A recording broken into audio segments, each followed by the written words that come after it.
would like to welcome you to New York's John F. Kennedy International Airport with local time is 2:20. You are on Eastern Time. We will be taxiing for a few more minutes, and we ask that you remain seated with your seatbelts fastened until the captain has parked the airplane at the gate and turned off the fasten seatbelt sign. Please use caution when opening the overhead bins, as some of the articles might have shifted during our flight.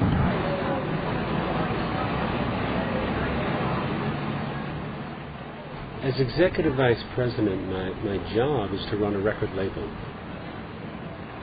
My job is to create a label that kind of emblemizes what jazz life is like at this particular period of time. The label is owned by the Blue Note Jazz Club in New York, so many of the recordings I do recorded live from the club. Not exclusively, but many of them.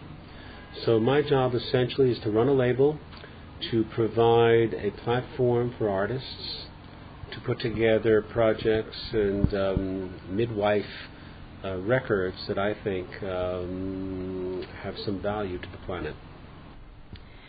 The live recording quartet is the first release by pianist McCoy Tyner and McCoy Tyner Music as a subsidiary of Half Note Records, meaning that you'll be producing and marketing his material. Is this your first time working with McCoy Tyner on projects of his? This first project, the McCoy Tyner Quartet, is a debut record. It is the record that officially launches McCoy's proprietary label called McCoy Tyner Music, a subsidiary of Half Note.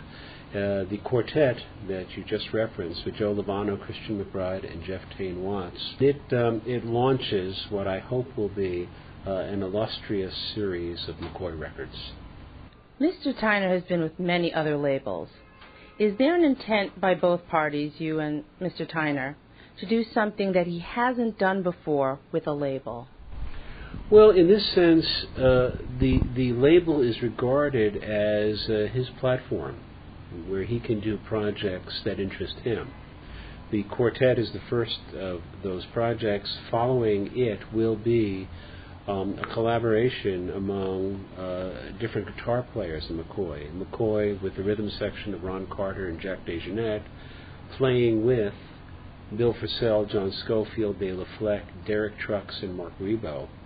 The idea there is that McCoy gets to interact with guitar players, one banjo player, as in Bela Fleck, all members of another generation, a younger generation, and the idea was to try to find some creative common ground.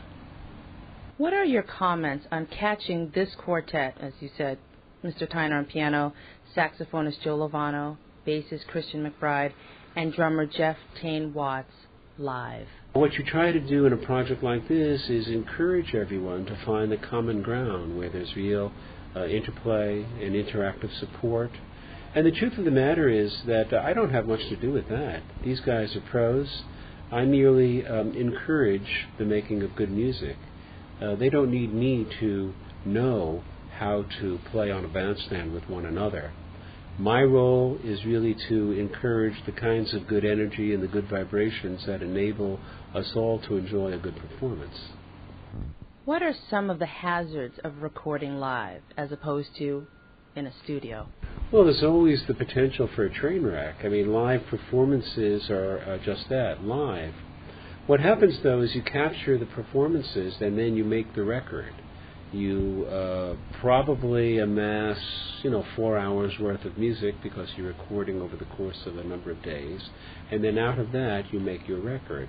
So live, there's a downside to live in that you don't have the ability to revisit the music much. You can fiddle with it a bit, but live is live.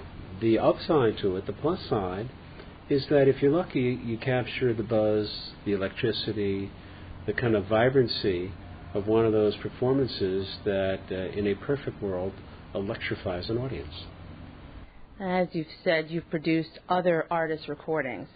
Was there anything intrinsically different about recording quartet compared to other half-note recordings?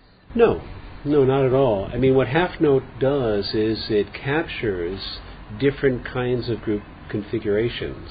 I mean, half-note has featured projects as robust as a saxophone choir. I think it was 15 pieces.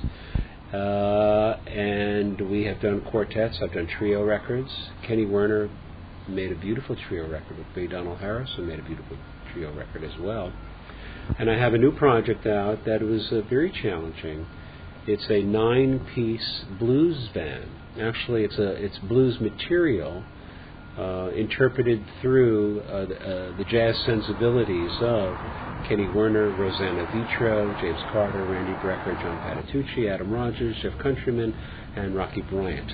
The idea being that there's nothing intrinsically special about any of these configurations except that each one brings a different set of challenges to the table in terms of capturing them live.